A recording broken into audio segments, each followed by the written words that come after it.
Apostolic Exhortation of Pope Francis on St Therese of the Child Jesus, c'est la confiance, c'est rien que la confiance following. In the heart of the Church.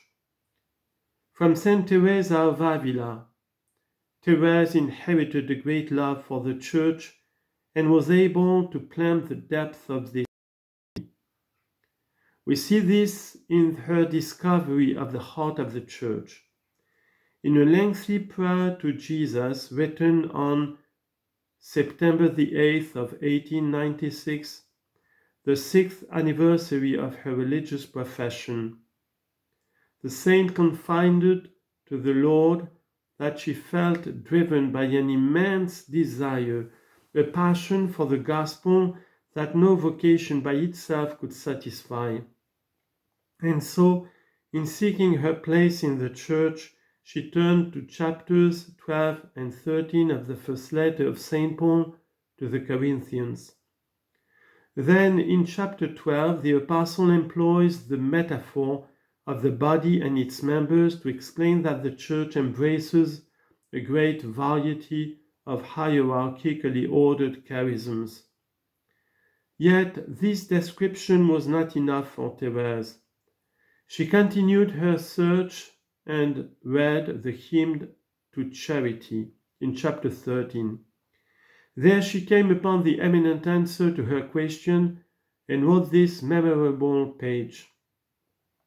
Considering the mystical body of the Church, I had not recognized myself in any of the members described by St. Paul, or rather, I desired to see myself in them all. Charity gave me the key to my vocation.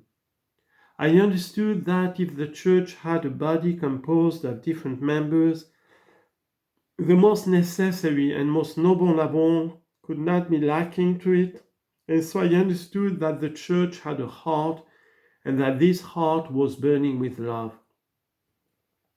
I understood it was love alone that made the Church's members act, that if love ever became extinct, apostles would not preach the gospel and martyrs would not shed their blood. I understood that love comprised all vocations, that love was everything, that it embraced all times and places, in a word, that it was eternal. Then, in the excess of my delirious joy, I cried out, "O Jesus, my love, my vocation, at last I have found it. My vocation is love.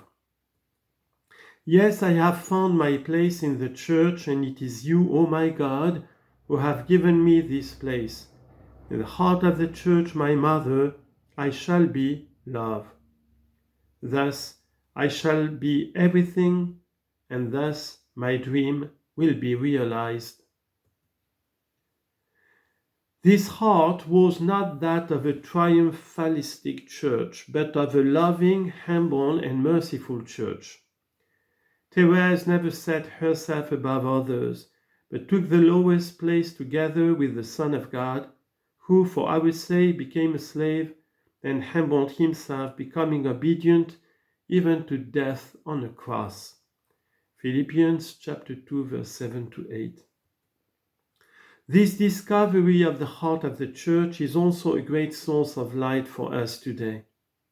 It preserves us from being scandalized by the limitations and weaknesses of the ecclesiastical institution with its shadows and sins, and enables us to enter into the Church's heart burning with love, which burst into flame at Pentecost thanks to the gift of the Holy Spirit. It is that heart whose fire is rekindled with each of our acts of charity. I shall be love. This was the radical option of Therese, her definitive synthesis, and her deepest spiritual identity. A shower of roses. After centuries in which countless saints expressed with great fervor and eloquence their desire to go to heaven, St. Therese could acknowledge with utter sincerity, At the time I was having great interior trials of all kinds, even to the point of asking myself whether heaven really existed.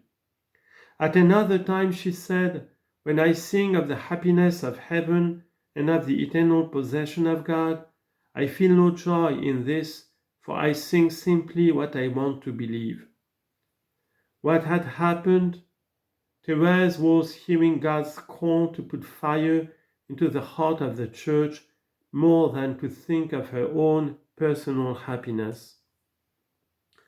The transformation that was taking place enabled her to pass from a fervent desire for heaven to a constant burning desire for the good of all, culminating in her dream of continuing in heaven her mission of loving Jesus and making him loved.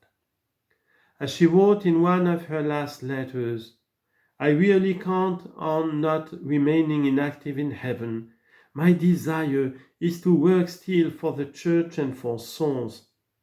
And in those very days she said even more directly, my heaven will be spent on earth until the end of the world. Yes, I want to spend my heaven in doing good on earth. In those words, Therese expressed her most assured response to the singular gift that the Lord was granting her, the remarkable light that God was shedding upon her. In this way, she arrived at her ultimate personal synthesis of the gospel, one that began with complete trust and ended in total abandonment for the sake of others. She had no doubt about the fruitfulness of that abandonment. I think of all the good that I would like to do after my death. God would not have given me the desire of doing good on earth after my death if He didn't will to realize it. It will be like a shower of roses. She had come full circle. C'est la confiance. It is trust that brings us to love and thus sets us free from fear. It is trust that helps us to stop looking to ourselves and enables us to put into God's hands what He alone can accomplish. Doing so provides us with an immense source of love and energy for seeking the good of our brothers and sisters. And so, amid the suffering of her last days, Therese was able to say, I count only on love. In the end, only love counts. Trust makes roses blossom and pours them forth as an overflow of the superabundance of God's love. Let us ask then for such trust as a free and precious gift of grace, so that the path of the gospel may open up in our lives.